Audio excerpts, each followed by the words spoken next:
Hi, I'm Susie Gray, and I did my project over the psychological and neurological effects of TBI on military members. The reason why I chose this is because my husband's last deployment, he sustained a head injury. When he came home, he had subtle changes, like he became meticulous about where things were placed, and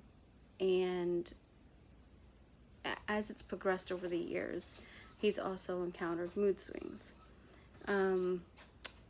which are now much more significant. TBI has been defined by Dawood as non-degenerative, non-congenital impact of the brain from an external mechanical force, possibly leading to permanent or temporary impairment of cognitive, physical, psychosocial functions and associated diminished or altered state of consciousness.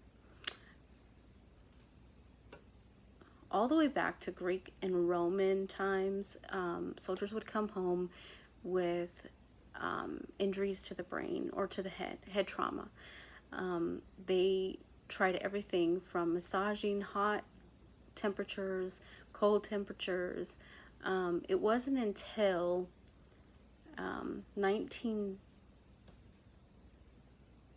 it wasn't until World War II when a doctor determined that attacking the hematoma on the brain could help relieve the pressure and thus minimize the swelling. In the 1970s, Glasgow created the coma scale, which recognized the importance of following up on secondary damage from trauma. The scale was categorized by eye opening, verbal communication, and motor response. Each category ranges from 0 to 6 on rating. Military correlation in TBI. The DoD data from 2000 to 2001 estimated that 4.2% of military members were returning home with some sort of TBI. It wasn't until the Iraq and Afghanistan conflicts did they see a huge increase.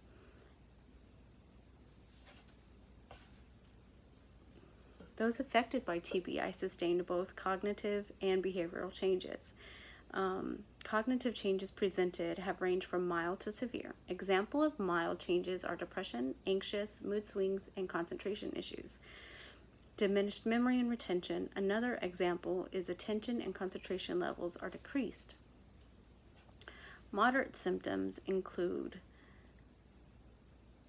expressive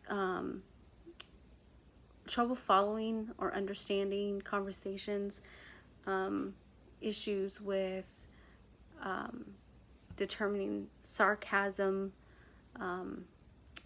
as well as erratic behavior.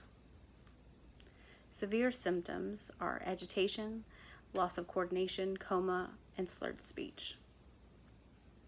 Military members with TBI also suffer from psychological disorders.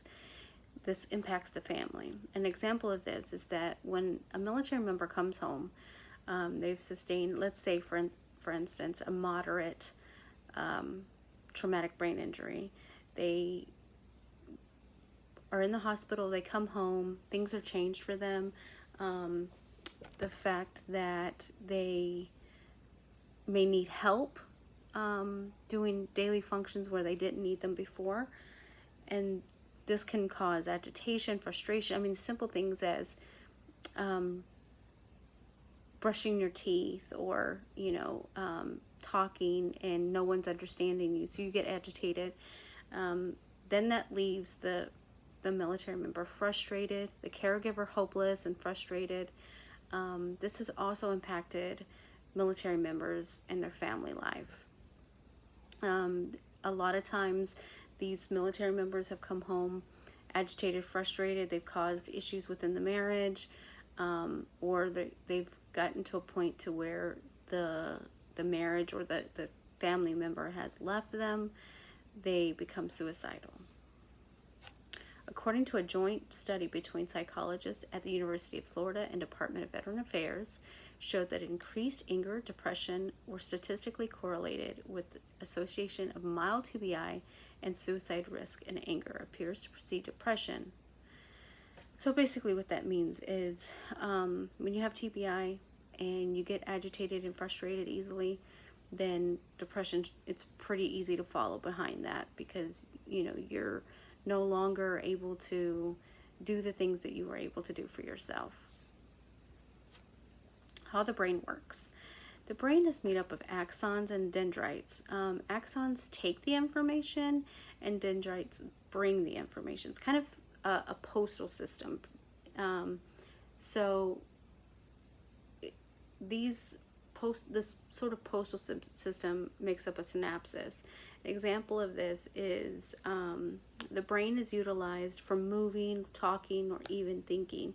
These pulses are significant, and when a person has TBI, the brain is essentially swollen or has bruises that are not able to be fixed. So the neural pathways don't work correctly. Neuroscience is closely related to neurobiology. Although the former focuses on clinical and medical phenomena, the latter is concerned with more than biology, but behavior.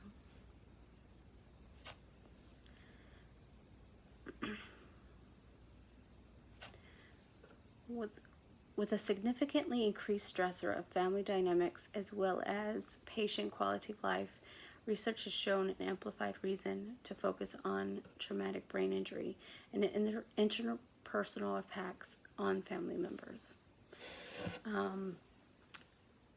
Overall, I learned from this that a lot of my suspicions were correct.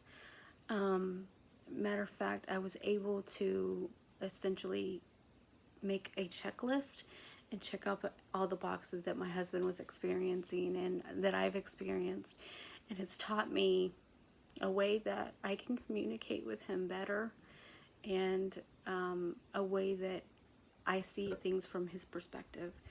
So I'm appreciative of this study, and I want to do more work on it.